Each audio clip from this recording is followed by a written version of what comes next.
Welcome to Christian Society for the Deaf.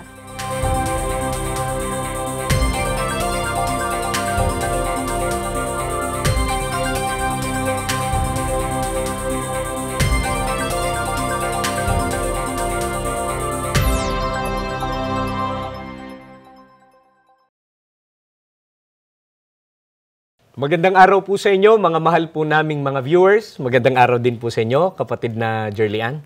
Magandang araw din po sa iyo, kapatid na Frank. At hello po sa mga loyal viewers ng CST. Sa ating episode po ngayon na Activeness in God's Works, ay batiin po natin ang mga kaanib sa Iglesia ni Cristo na masisigla sa pagtulong sa mga gawain ng ating Panginoong Diyos. Happy watching po kina kapatid na Chaley Main Paraiso at sa kanya pong pamilya. Diyan po sa lokal ng Sapang Maragul, Distrito Eklesyastiko ng Tarlac City, Tarlac. Also, happy watching din po sa masisiglang may tungkulin ng CSD, diyan po sa distrito ng San Carlos City, Pangasinan. At isa po diyan si kapatid na Lea Cayabyab.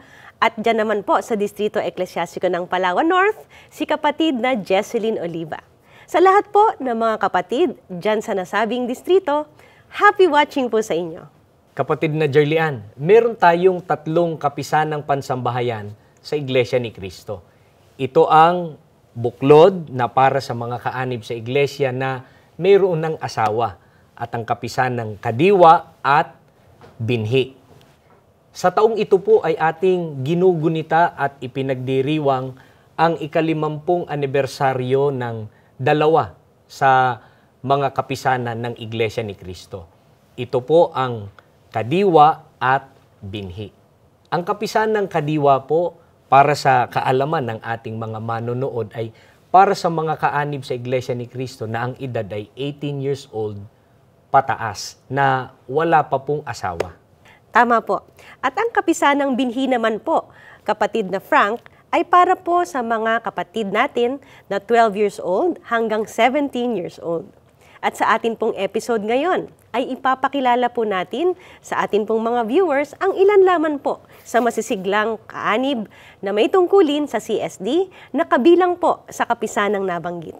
Kaya, kilalanin po natin sila.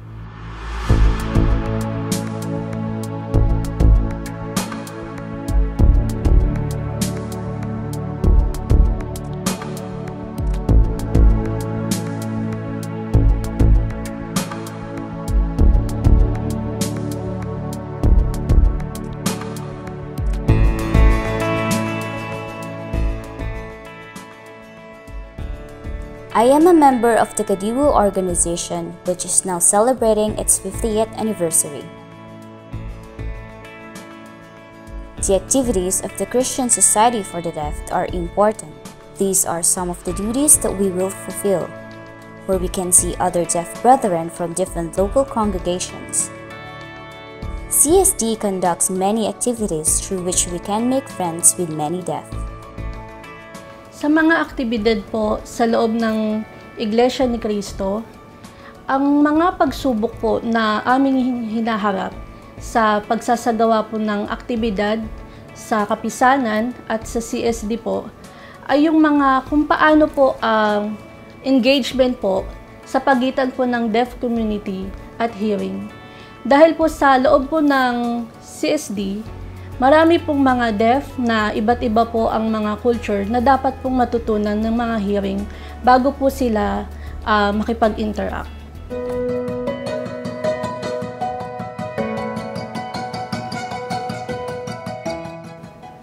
Yung mga pagsubok po, kagaya po ng kung paano po yung tamang pakikipag-communication po sa deaf community, kung paano pong tamang pakikisalumuha sa kanila, at kung paano po mapapasigla at mapapasaya pa ang deaf community.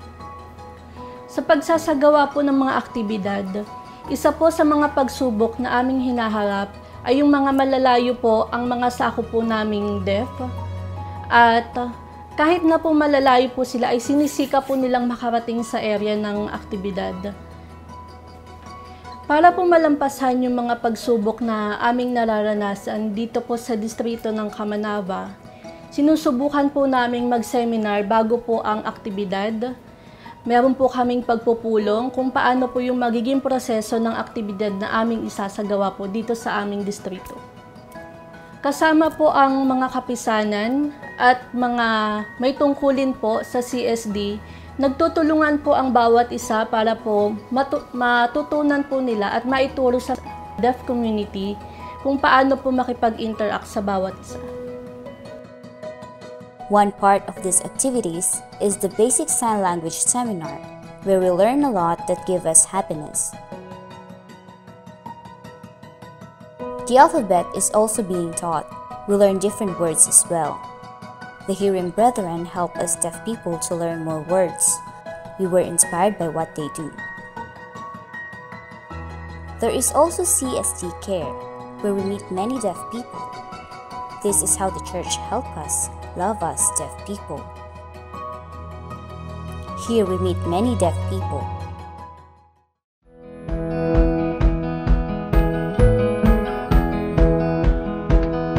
Katulong po ang kapisanan at may tungkulin po sa CSD. Sinisika po naming mabisita yung mga kapatid po naming deaf sa kanilang mga tahanan para po malaman kung paano pong paraan, kung paano po makakadalo sa mga aktibidad.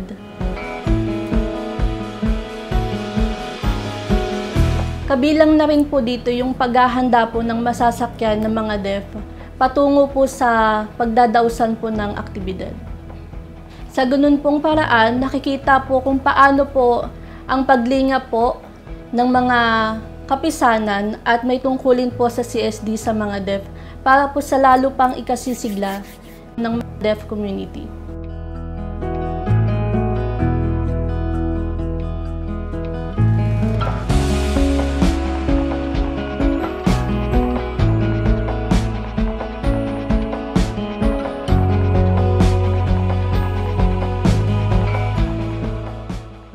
The importance of many activities for the deaf is that we are being guided and taken care of and inspire us. I can have strong confidence to take care of my own condition. I became more enthusiastic in the activities that I participated because there are officers in the different local congregations we belong to who guide and help us who are deaf. Ang mga ibinunga po ng mga aktibidad sa mga kapatid po nating deaf ay yung mas lalo po silang lumalakas at sumisigla ang kanilang pananampalataya. At dahil po dyan, nakakapag-akay po sila ng mga kaibigan po nila na magiging miyembro po ng Iglesia ni Cristo. Dahil po sa aktibidad, natututo po ang mga kapatid nating deaf makisalamuha po sa mga hearing nating mga kapatid at kung paano po ang tamang pakikipagkomunikasyon.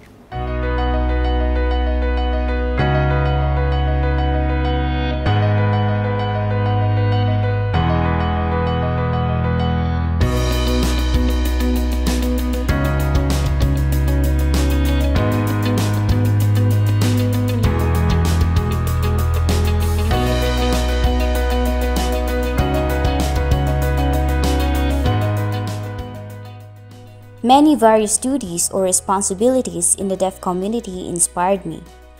I learned a lot that gave me inspiration, like the care for the deaf community and for everyone.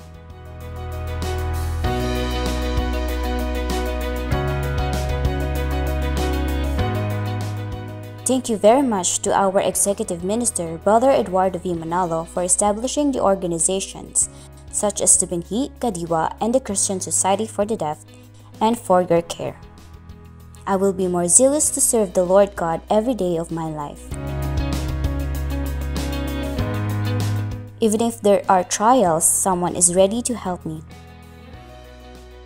Every day of my life, I will always pray.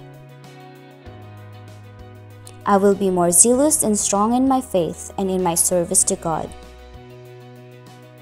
Every time someone guides me in my work, I get stronger in serving our Lord God. Inaanyayahan ko po ang mga nasa kapisanan ng Kadiwa at Binhi na tumanggap po ng tungkulin dito sa Christian Society for the Deaf. Dahil dito po, matututo po kayong makipag-interact sa mga kapatid po nating deaf. Makakatulong din po kayo sa pagpapalaganap ng mga salita ng Diyos at paglinga po sa mga kapatid po natin para po sa tamang paglilingkod at kasiglahan sa ating Panginoong Diyos. I promise that I will continue and be more active in my services, and I will obey the will of the Lord God to attain salvation. Nakakatuwa pong malaman na ang organisasyon po sa Iglesia ni Cristo, na Kadiwa at Binhi ay malaki po ang naitutulong din sa mga kapatid po namin na deaf. Sila din po ay mga may tungkulin sa CSD na gumagabay, tumutulong, nangangalaga para po sa kapakanan ng mga kapatid naming deaf. Yes po, Ka-Jerlian. Mula po sa pagtanggap ng mga tagubilin tungkol sa mga aktibidad na ilulunsad sa kanilang mga kapisanan ay kitang-kita na po ang kasiyahan at kasiglahan ng mga kapatid na mga may tungkulin sa mga kapisanan, pati na rin sa mga kapatid na deaf. At lalong nakikita ang kanilang kasiglahan sa pakikipagkaisa o paglahok sa mga aktibidad na inilulunsad. At sa pamamagitan ng mga aktibidad na ito ay lalong nadaragdagan ang kanilang kasiglahan, ang kanilang katatagan sa mga paglilingkod sa ating Panginoong Diyos. Ang mga may tungkulin sa iba't ibang kapisanan ay nakatutulong din po para ang mga kapatid na deaf ay lalong mabigyan ng inspirasyon na magpakatatag at magpakasigla sa mga paglilingkod sa Panginoong Diyos. Samantala, sa aming pong pagbabalik ay ipagpatuloy po nating kilalanin ang masiglang may tungkulin ng CSD. Diyan lamang po kayo.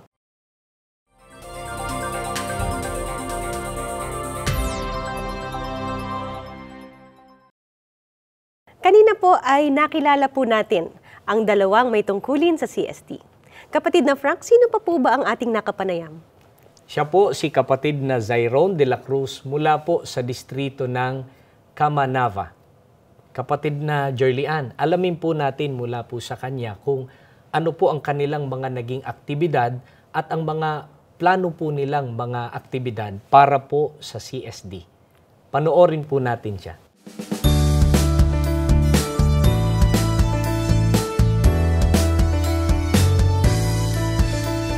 Sa taon pong ito, ay ipinagdiriwang ng Iglesia ni Cristo ang 50th anniversary po ng kapisanang Kadiwa at Binhi.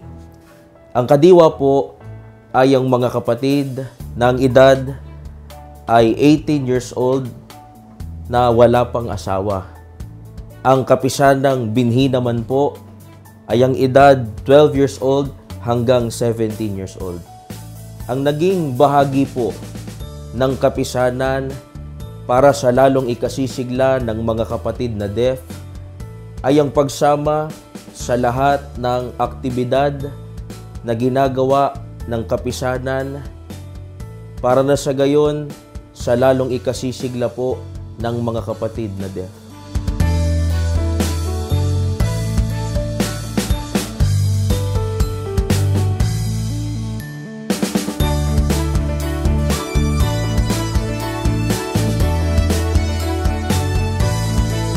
Mga kapatid po na deaf ay lalo pong nagkakaroon ng inspirasyon para lalong sumama sa mga kapatid na hearing po at hindi sila mahiya sa pakikipagkaisa sa lahat po ng mga aktibidad na ginagawa po ng kapisanan. Ang mga aktibidad po pang kapisanan na doon po'y kasama ang mga kapatid po nating deaf. Una po yung blood donation po, yung mga pagsasagawa po ng mga pamamahagi po ng pananampalataya, yung CFO Day po. At kasama po doon, meron din po ang CSD ng mga aktibidad. Halimbawa po ay ang CSD Get Together, ang CSD Seminar po.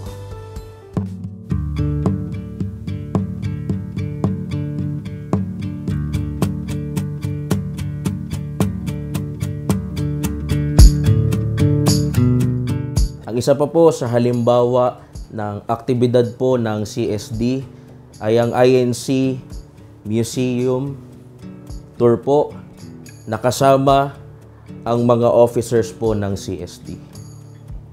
Ang planong aktibidad po para sa 50th anniversary ng kapisan ng Kadiwa at Binhi at ang 10th anniversary po ng CSD at 109 anniversary po ng Iglesia ni Cristo para sa lalong ikasisigla ng mga kapatid na deaf.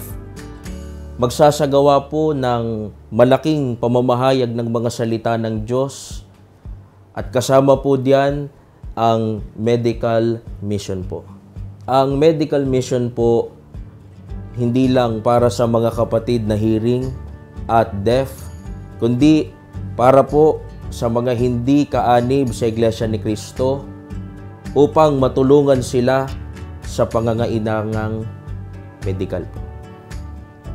Sa mga nasa kapisan ng Kadiwa po at Binhi, happy 50th anniversary po. Sa kapisan ng CSD, happy 10th anniversary po. At sa lahat ng mga kapatid sa buong mundo, happy 109 anniversary po. Sa amin pong tagapamahalang pangkalahatan, ang kapatid na Eduardo V. Manalo, maraming salamat po sa inyo sa patuloy po na paggabay sa lahat ng mga kapatid sa kapisan ng Kadiwa at Binhi at sa mga kapatid na deaf. At maraming salamat din po sa patuloy po na pag-iingat at pagtuturo sa lahat ng mga kapatid sa buong mundo. Hiling po namin sa Panginoong Diyos, sana po patuloy po kayong bigyan ng mahabang buhay at lakas para po patuloy kaming magabayan sa ginagawang paglilingkod sa ating Panginoong Diyos. Mga mahal po naming mga viewers, ang mga kapisan ng pansambahayan po sa Iglesia ni Cristo ay itinatagpo ng pamamahala sa layunin po na lalong maipagmalasakit ang bawat isang kaanib sa Iglesia ni Cristo. Katuwang po nila ang mga may tungkulin upang pangunahan ang mga kapatid sa iba't ibang mga aktibidad na naglalayong lalo pong mapasigla ang bawat isa sa ginagawa pong mga paglilingkod sa ating Panginoong Diyos. Para po sa mga hindi pa kaanib sa Iglesia ni Cristo, welcome na welcome po kayo na sumama sa mga aktibidad ng Kapisanang Pansambahayan ng Iglesia ni Cristo. At para naman po sa aming mga kapatid sa Iglesia ni Cristo, ay inaanyayahan po namin kayo na tumanggap ng tungkulin sa Kapisanang Pansambahayan, kasama na rin po dyan ang pagtanggap ng tungkulin sa CSD.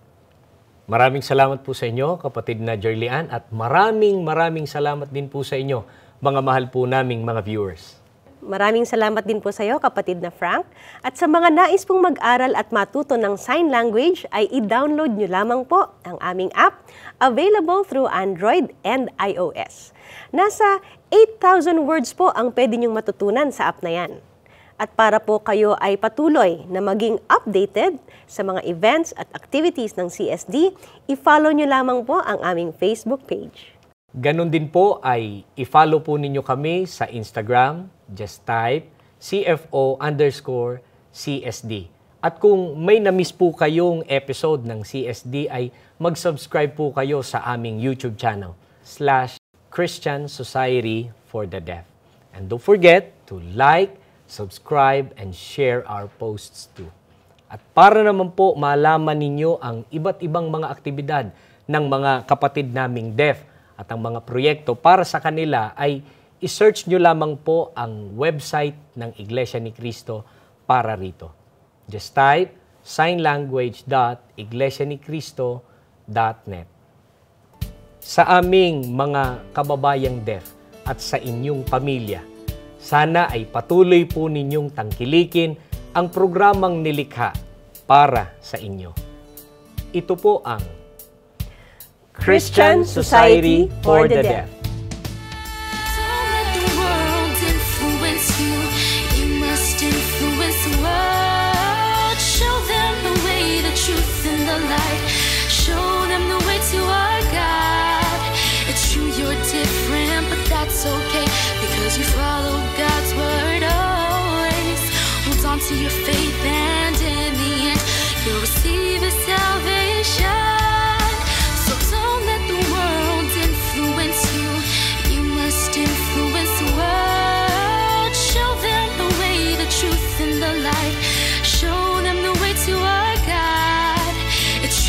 different, but that's okay, because you follow God's word always. Hold on to your faith, and in the end, you'll receive His salvation.